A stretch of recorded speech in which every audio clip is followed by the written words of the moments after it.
আপনার জন্য হচ্ছে বেলে দোয়া, তাই না? বেলে দোয়াটা মরিচের না, পাউডারটা। এটার দোয়াটা বেলে দোয়া যদি হয়, বেলের পরিমাণ থাকে, আর ওই জমি যদি কোনো মাস শুকাইছে, এটার দোয়াটা যদি শুকিয়ে যায়, তাহলে গাছে কিছু রাখবে এই সময়। আর যদি টুকরি লেগে যায়, আপনাকে হয় সারানোর কোনো উপায় নেই, মানে এরকম হয়ে যাবে।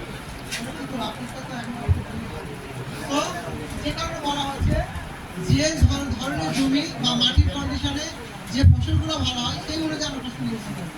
জোর করে এখন বীজ দেওয়ার দরকার নেই। যখন বেশি জ্ঞানী হয়ে যাবে, যখন বেশি অভিজ্ঞ হবে, তখন আস্তে আস্তে মাটির কণাগুলোকে ডেভেলপ করে নিয়ে আপনাকে আস্তে আস্তে ফসল করতে হবে। তার ম্যানেজমেন্ট বুঝবে, পানি দেওয়ার অ্যাবিলিটি সমস্ত বেড়ে যাবে। তো প্রথমে জমি অনুযায়ী ফসল নির্বাচন করবে, সবচেয়ে ভালো হবে। উপযুক্ত সময়ে ফসল সংগ্রহ করতে হবে। আমরা ফসল লাগাই, লাগানোর পরে কি হয়, দাম একটু কমে গেল, এই যে কয়েকদিন বেগুন দেখেন, মানে আমাদের ধৈর্য এত কম, মানে এত কম আমাদের ধৈর্য, আমার যেটা খুবই হতাশা লাগে, মানে খুবই খারাপ লাগতো। কিন্তু এই মেসেজগুলো দিব কেন, সারা বাংলা দেওয়া সম্ভব হয় না। হয় কি, এই বেগুন সহ গাছগুলো রেখে দিছে, ওই গাছে বেগুনও নাই, বেগুনও মানে গাছও মরে একদম হাজরা। এত লোকে তো গাছ থাকতে হবে। এখনো বেগুনের দাম কত বলেন তো? হ্যাঁ, কোনো জায়গায় 50 উঠে গেছে, কোনো 30। কয়দিন পরে 100 লাগবে, 120 টাকা লাগবে। এই কৃষকের দিকে আমি কে তাকাবো? এত ধৈর্য কমালে হবে? দাম বাড়তেছে, দাম বাড়বে, এটা বাস্তব। একসাথে ফলন আসছিল, দাম দাম কমে গেছে। রমজানের মধ্যে মানুষের রুচি কমে গেছিল, বয়কট করতে খাইবে। কিন্তু মানুষই কতদিন বয়কট করবে খাবারকে বলে?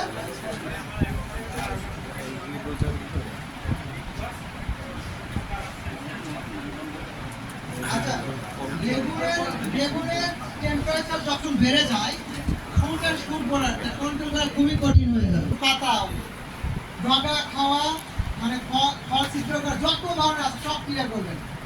যদি 5,000 টাকা লেবারও লাগে, ওটা ক্লিয়ার করে নেবেন। দেন জমিটাতে একটু রস রাখবেন, জমিতে ড্রেনে মানে গাছ আবার বেড়ে গেলে ড্রেনে রস রাখবেন, কোনো ধরনের আগাছা থাকবে না জমিতে। দেন ওষুধগুলো স্প্রে করবেন অনেক সকালে অথবা অনেক বিকালে।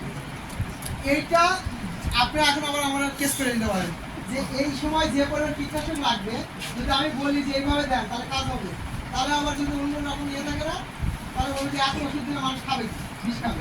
কিন্তু আলটিমেটলি আমরা বিষই খাই, যে বেগুনগুলো আপনি এখন পাবেন না ভালো বাজারে, দেখবেন সকালে একবার ওষুধ দিচ্ছে, সন্ধ্যা একবার দিচ্ছে, দেওয়ার পরে আপনার কাছে নিয়ে গেছে। ঠিক আছে, কন্ট্রোল হয় না। আপনি বেগুন খাইতে চাইবেন, তাহলে কি করবেন? ওইভাবে খাইতে হবে।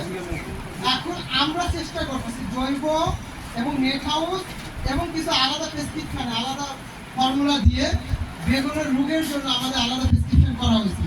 এটা কনসেন্ট্রেট ফোন দিবেন, দেখবেন কিছুটা কাজ হবে। আপনি একটু বলবেন, আসসালামু আলাইকুম, আমি মোহাম্মদ শহীদুর রহমান, ফুলবাড়িয়া জেলা থেকে।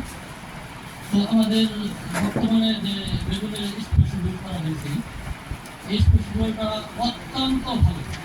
কেউ যদি এই স্পেশাল সঠিকভাবে পালন করে বা প্রয়োগ করে, আমার বিশ্বাস বা আমি নিজের প্রয়োগ করে দেখেছি, বেগুনের পোকা অনেক অনেক কন্ট্রোল হয় এবং গাছগুলো সতেজ থাকে, অনেক আপনারা নতুন শিডিউলটা অবশ্যই